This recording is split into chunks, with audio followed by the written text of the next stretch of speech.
Well, a prominent building on the Indianapolis skyline has a new name. Bankers Life Fieldhouse is now Gainbridge Fieldhouse. Pacer Sports and Entertainment announcing a multi-year naming rights deal for the 18,000-seat arena. As a result of the multi-year, the 10-year deal, although financial details have not been disclosed. Pleased to be joined now by Group 1001 President and CEO Dan Towriss with more on the naming rights deal and how it came together. Dan, welcome to the show.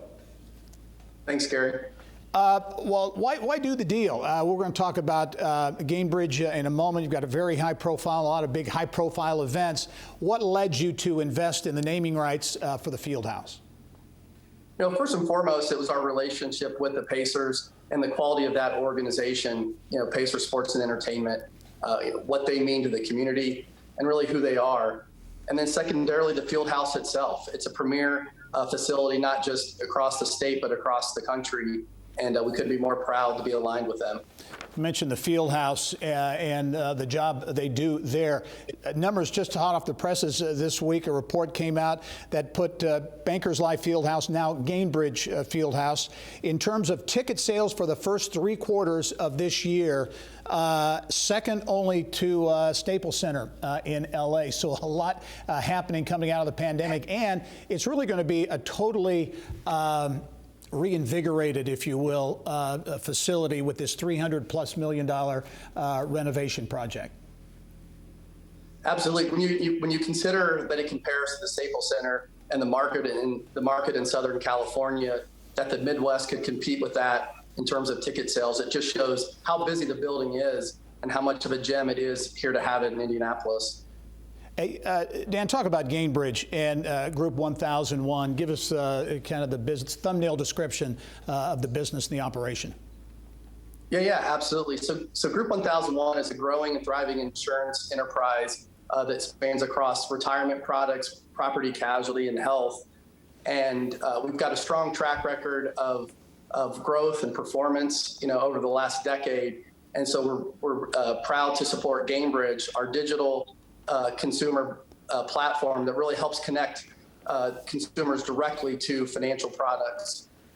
Talk about, this isn't your first foray into high-profile naming rights, presenting sponsor of the Indianapolis 500, a very high-profile position there to be sure. You've been involved very much with the LPGA. Talk about the things you think about as you go into these naming rights deals and what makes them the right thing to do for you, what makes them attractive.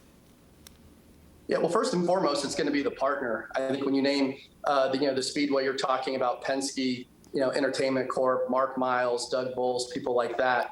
And, we're thrilled to be involved with IndyCar, and the Indy 500. But then it's also the reach that event has, whether it's the Indy 500 or now Gainbridge Fieldhouse. And so that gives us a tremendous platform, to really expand the recognition of Gainbridge. But again, to be able to do it with those class organizations and to be able to do it all right here in Indianapolis, we're very fortunate, to have those opportunities, and we certainly want to make the most of them. Yeah, Dan, as we wrap up here, we were talking off camera. You really looked at this deal a few years ago, but felt as though the timing wasn't necessarily right. What made the timing right to pull the trigger this time? Yeah, really a lot of things came together, but it's, from our standpoint, it's really the development of Gainbridge. It's been growing nicely over the last few years, but a lot of our work has been behind the scenes to make sure it's the right platform and the right tool, for consumers. And I think when we look at what's going to be coming in 2022 in terms of new products, that are, very exciting, very good for customers, the timing is great to be able to use this platform, to launch that. But then when you add all the renovations at the Fieldhouse, the All-Star game that's coming in 2024, it's really quite fortunate how all the stars aligned on this deal for the perfect timing. All right, Dan Towriss is the president and CEO of Group 1001, Gainbridge. Dan, thanks for joining us. Congratulations on the deal. We look forward to seeing you soon. All right, thank you.